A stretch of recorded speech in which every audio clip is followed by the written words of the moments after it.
Yo, what up guys? In this video, I'm going to be making a tier list for Deadlock, and currently I'm an Eternus 3 player, as you can see here. So I have a good understanding of the game, and I know you're probably looking at the rank being like, okay, cool, but then you look at the top and you see all these losses in a row.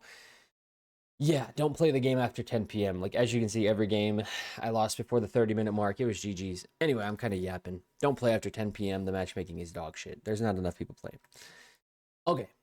So let's head right into the video and go into the high elo tier list, and then we'll go into the low elo tier list. But I think the high elo tier list, sorry, is going to be more relevant because in low elo people don't really know what they're doing. So let's go straight into it. For Abrams, we're going to put him in S tier, and the reason for that is that there's not a lot of pure tank heroes in the game. The only pure tanks are Abram and Mo and Krill, right? There are tankier heroes, like Lady Guys can be kind of tanky in the late game.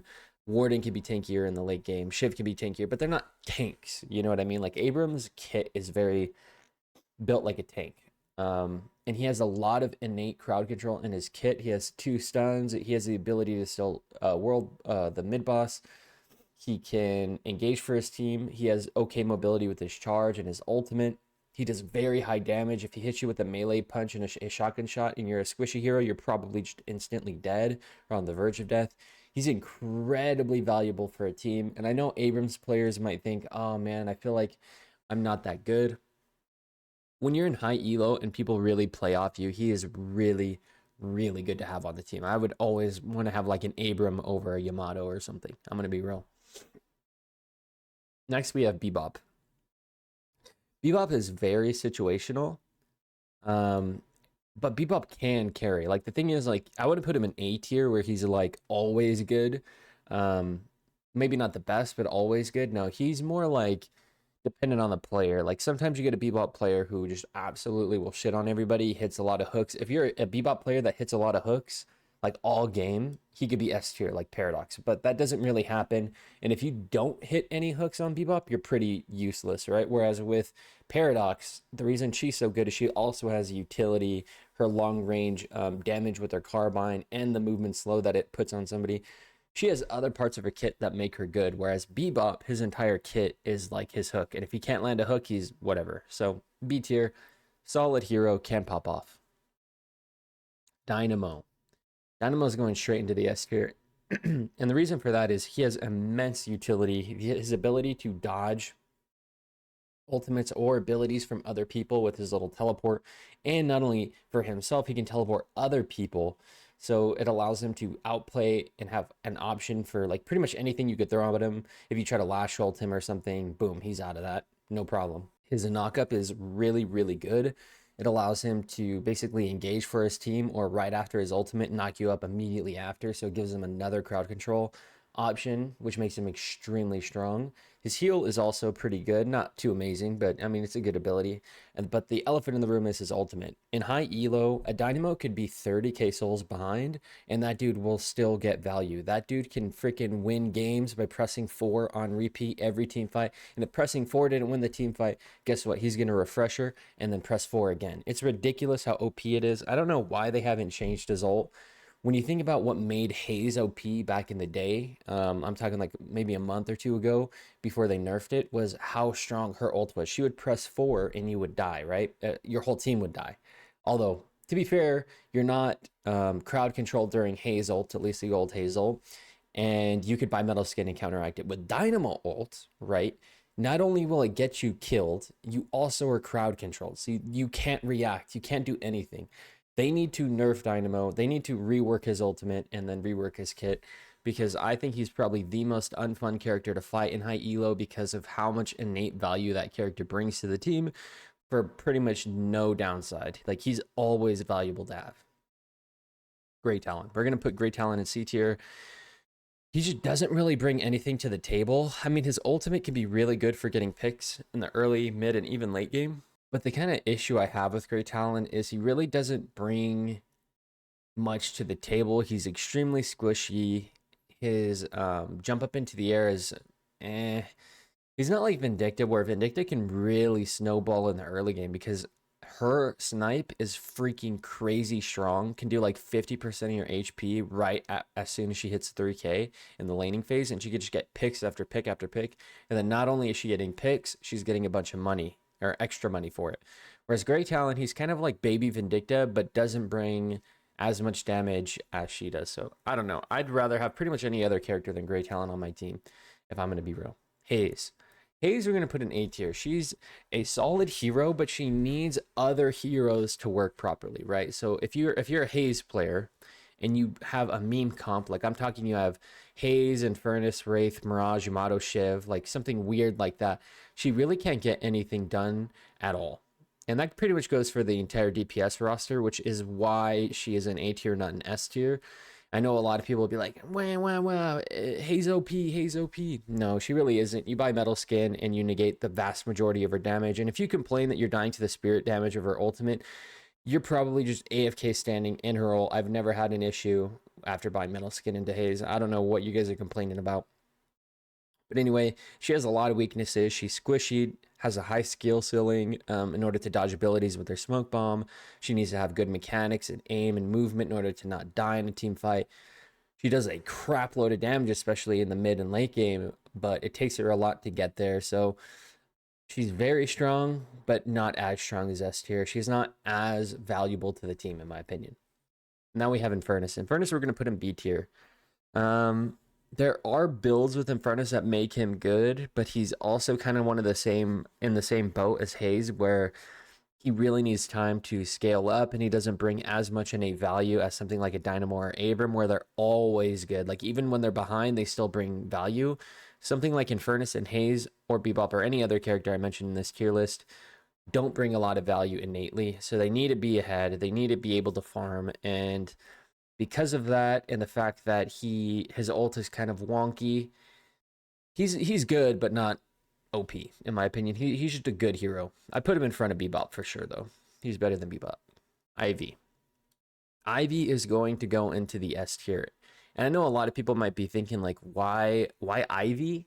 Like, but you in high elo, utility is like king. The ability to avoid crowd control and damage is invaluable, like incredibly invaluable. And you can kind of see a trend here with the S tier where they have options, right? Like if you're trying to crowd control Abram late game, he can just ult out of it and become unstoppable. And he's tanky to just absorb damage, and he heals. Like he has options, right? Where all the other characters don't. And I think because of that and the fact that Ivy does pretty respectable damage, her ultimate allows her to secure earn in the mid game very, very fast before people can react, especially in ranked. A lot of time people aren't predicting it, so she just gets earn after earn after earn, especially when she gets ahead.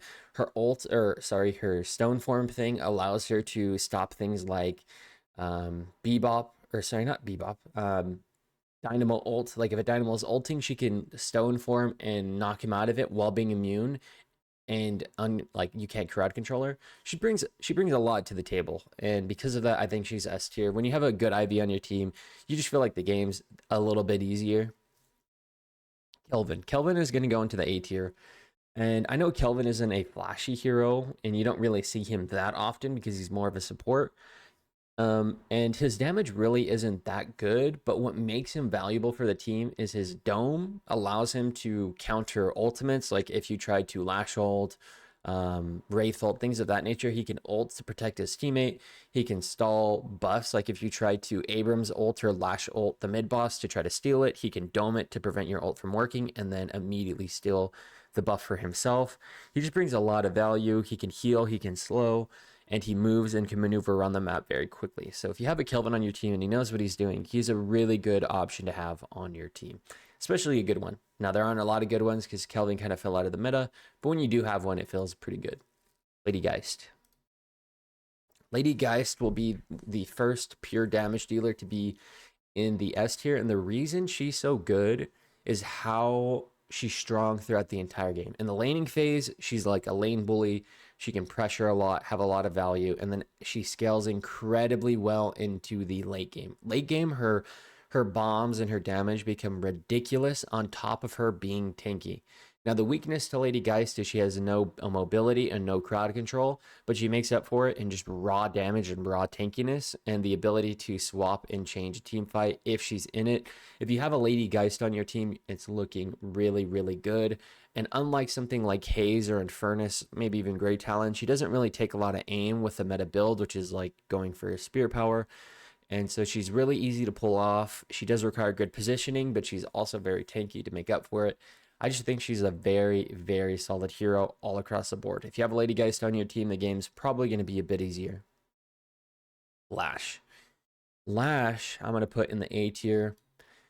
The reason I think Lash is strong is that not only does he do a ridiculous amount of damage, but his ultimate and ground slam allow him to crowd control people and set up kills for his team. Like if you have a really good Lash player, he's going to be maneuvering around the map a lot, ganking people. His ultimate can win a team fight, but there are counters to it. And I think this is kind of the treatment that Dynamo ult should have. The way Lash ult functions is he goes up into the air, grabs everybody, and then throws you into his team. But there's a small window where you can react to it, right? But Dynamo, in my opinion, needs exactly what Lash has, where he has a wind up time before his ult will go off. That way you can counteract it. And because of that interaction, like if Lash ult was instant, he'd probably be an S tier because there'd be no counterplay to it. But because you can react to Lash ult, he is going to be an A tier. He's really strong, but the issue also with Lash is he's a very bursty hero. So if you're fighting a comp that's very squishy, he can be S tier. But because of the meta kind of favors a lot of heroes that are naturally tanky and have utility, he falls off pretty hard. Like his damage revolves around Grand Slam and his ult, and a lot of the S tier heroes kind of ignore that. So because of that, he's A tier, but he can be really strong. McGinnis. I want to put McGinnis in B tier, like high B tier, probably in front of Infernus. She does bring utility in the form of her wall and a little bit of crowd control because of the stun her wall can bring. And she does have very, very good split push potential, and she's kind of tanky, but she doesn't have like really that much crowd control. She has no mobility, but she makes up for it with her damage and tankiness. But I think just her kind of static nature, like she has to set up in an area, like put turrets up preemptively to begin a fight to be really, really scary. And she takes a lot of work to be played at the top level. And she takes a lot more work than something like a Haze would or a Lash to get the same value. And because of that, she's going to be in B tier, but she can be an extremely good split pusher. So she might deserve being an A tier just because she has a lot of 1v1 and split push potential. So she could be quite good on the team. Okay, we have Mo and Krill. Mo and Krill straight into the S tier, guys. This video is going on for a long time, so I'm going to try to speed this one up, okay? Mo and Krill, another pure tank hero. He brings two forms of crowd control, a 3 to 4 second disarm, which you can improve. His ultimate is a point and click lockdown, basically a point and click you're dead button. And when he gets Phantom Strike, it's a long range point and click you're dead button. He's incredibly strong, incredibly valuable. He has good mobility, good tankiness, good damage, good crowd control. He's literally no weakness for the most part. He's an extremely hard, like good character to have on your team. If you have a Mo and Krill, you're looking good. Paradox, another S tier hero. The reason why Paradox is so good is she brings utility in the form of her wall, which can kind of block a lot of fire and a lot of damage. Her long range damage and poke and close range damage is all good. Her gun is really good, and her carbine does a lot of damage, but also sets up her team and herself to kind of capitalize on people who are caught out in the open. And of course, on top of it, you have her ultimate, which has a huge hitbox. Honestly, I think they should nerf the hitbox. Paradox really brings everything to the table. She has pretty good movement because her carbine gives her more movement speed. She has good crowd control, really good damage, good utility. The only thing she really doesn't have is tankiness, but she brings so much to the table. Having a Paradox on your team is insanely valuable. Pocket, another S tier hero. Pocket, in my opinion, is one of the most broken heroes in the game. He has really good damage, like incredibly good damage. There is no point in the game where Pocket is weak. In the early game, he's strong. Mid game, he's strong. Late game, he's extremely strong. His ultimate can basically get everybody on your team killed if he lands it. His ability, and I'm going to have a clip in the background, actually. I want to show you what Pocket can do. I thought it was hilarious. Pocket has the ability to maneuver around the map in ways that other heroes can't. He's extremely elusive, extremely high damage, and he can just set up his team for success. If you have a good, like a really good Pocket player, the game is always winnable. 7, we're going to put him in C tier with Grey Talon. He really doesn't bring anything to the table that you need. He requires a lot of farm to be useful, but even when he is farmed, he can kind of get crapped on by every other character in the game, in my opinion. His ultimate is pretty much cosmetic. I think they need to like rework him, especially rework his ultimate. He is like really bad. Vindicta, I'm gonna put Vindicta at the top of the A tier. The reason I don't put her in S tier is she falls off late game. One thing that all of the S tier characters have is that they're always good. When they're behind, they're good. When they're ahead, they're good. And no matter what stage of the game, they're really good. I think the only character that doesn't perform well when behind is maybe Lady Geist. But outside of that, like every other character in the S tier literally is always valuable. And Vindicta doesn't have that luxury. She's extremely strong in the early game and can really, really, really snowball a lead because of the way her ultimate allows her to stack up more money. On top of it, dealing like 10 trillion damage. But she falls off hard in the late game and she's extremely, extremely squishy and her crowd control is very minimal. And because of that, she's really good to have on the team. But just like Hayes, she kind of needs like a front line and other teammates to lock people down for her and allow her to play the game. So because of that, I think she's like A tier in front of Hayes, but not S tier. Warden. Warden's kind of a hard one. He's kind of one of the characters where like you don't really notice him being OP. He's not as apparent, but like he's just like a huge stat stick. Like he's really, really fast with the current build. He's very tanky. He does a crap load of damage, and with slowing Hex and his snare, he's actually has some pretty good crowd control as well. I think he's an S tier hero. Maybe I'll put him at the top of A tier, maybe. Kind of like with the other heroes, like his innate value isn't as high as like S tier heroes, in my opinion.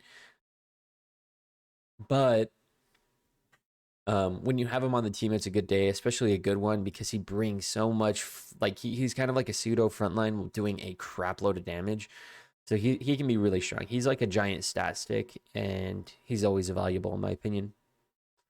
We have Wraith. I'm gonna put Wraith maybe in front of Infernus here.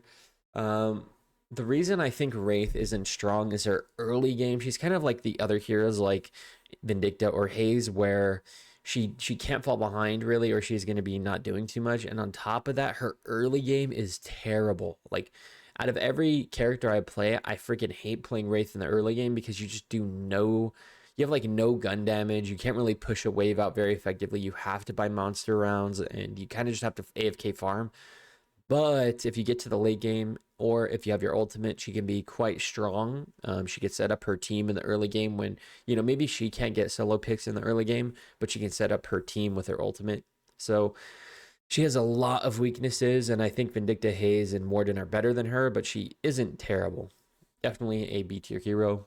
And I've been trying to make her work, but as you can see, it can be quite hard. And currently I'm like fucking the rank 7th Wraith in an A.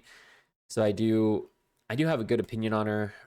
I think she can be good, but she's also very, very weak in the early game. Yamato. I'm going to put Yamato in the A tier. Yamato, kind of like Warden, is a pseudo frontline. She can absorb a lot of threat because of the way her ultimate works. She can immune crowd control. She can sustain for a long period of time. And she's kind of like this big stat stick, kind of like Warden, where you have to kind of get through her in order to get to her team. And she has a lot of ways to delay that. And because of that, I think she's a solid hero, good at A tier. Viscous, I think I'm going to put in the S tier. Now, a bad Viscous could be in B tier. A good one is an S tier. But because we're talking about Eternus level, like high elo, I think he's honestly an S tier hero. He brings a lot of damage. He's a lane bully. His utility is off the roof. His ability to save his teammates with his cube, do damage, have a knock up, and a stun with his ultimate, and be tanky. He's kind of like a huge stat stick, kind of like with Yamato and Warden, while also having utility. If you have a good Viscous player on your team, it's looking good. He's an all-around good hero. He's always valuable. You know what? I'm going to put him in A tier. I'm going to put him the top of A tier. Primarily just because he's kind of like he needs kind of a team with him to get value. He does kind of fall off in terms of damage late game, but he brings a lot of utility. I think he's an A tier hero. Shiv, we're gonna put him in B tier. Probably in front of Wraith and Infernus and Bebop. He is really tanky. He doesn't do a crazy amount of damage unless he's ahead. But if you get like a Yamato or a Shiv ahead, they can just straight up kill multiple people. It's pretty funny, but they kind of have to get ahead to do that. And because of that and the fact that they have no crowd control, they do need other teammates with them to do a lot of stuff. So yeah, I think Shiv is B tier. Good and can be really strong if he's ahead, but if he's behind, he's eh. But Mirage, I put him in B tier. He kind of falls off. His ultimate becomes too situational in the late game. He's strong, but not as strong as the other characters on the tier list, in my opinion. And that'll be it for the high elo tier list. I do think that some of the characters you might want to move up, like McGinnis can probably be A, but she's like on the edge. I think she's more like B plus. Kind of the same thing with Viscus and Warden, where they're like A plus. I don't think they bring as much innate value as all the S tier heroes, but they are extremely strong, and they bring a lot of value to the team. Let me reorganize the S tier in terms of what I think like the strongest heroes are. I think Pocket might be the best hero on the game. I think he just brings so much value. Like every game there's a Pocket, he's always like near the top of the damage meter. He's always annoying, always like providing good pressure. Lady Guys being the bottom of the S tier is probably correct. I put Ivy in front of her because Ivy has a lot of utility. Maybe then Mo, and then Paradox, and then Dynamo, Abram. I think Mo and Krill's better than Abram. I'm gonna be real. I think Abram's like maybe behind Paradox. I think maybe like that. I just think like Pocket. If you have a Pocket on your team, it's looking good. A good Pocket can just take over the game. Mo and Krill's a good tank. Tinky frontline probably the best tank. Dynamo ult is OP. Paradox is like high damage, high utility, high crowd control. Abram just always good. Ivy's always good, lady guys. So yeah, I think this will be my tier list. Overall, I think all the S tier heroes probably should get nerfed because I don't want to see all the other heroes get buffed into the S tier, like, or to be as strong as S tier. I think that honestly, I think every character should be in the same power level as all the A tier heroes. Because the A tier heroes to me are strong, but they have very easy crowd control or counterplay. But with all the S tier heroes, there's kind of gets to a point where you can't really stop them very easily, and they just bring too much to the table. I think all the S tier heroes kind of need nerfed. Lady Geist is kind of on the edge. I don't know if she really needs nerfed, maybe a little bit. And definitely all the B tier heroes need to be buffed, and C tier heroes. Everything should be smashed down into the A tier, because A tier to me is good. Like A tier, all the characters in A tier are solid. They can be strong and annoying, but they're not too annoying, okay? And then you fight a Pocket, you fight a Mo and Curl, you fight a Dynamo, and then I just want to rage quit the game. I just want to leave. They just bring too much to the table. I hate life. But anyways, guys, that'll be it for my tier list. I hope you enjoyed that. And if you did agree with it or didn't agree with it, leave me a comment down in the comment section. And if you liked the video, make sure to like it, subscribe, and do all that stuff to help support my channel. But anyways, guys, thank you so much for watching. I'm out.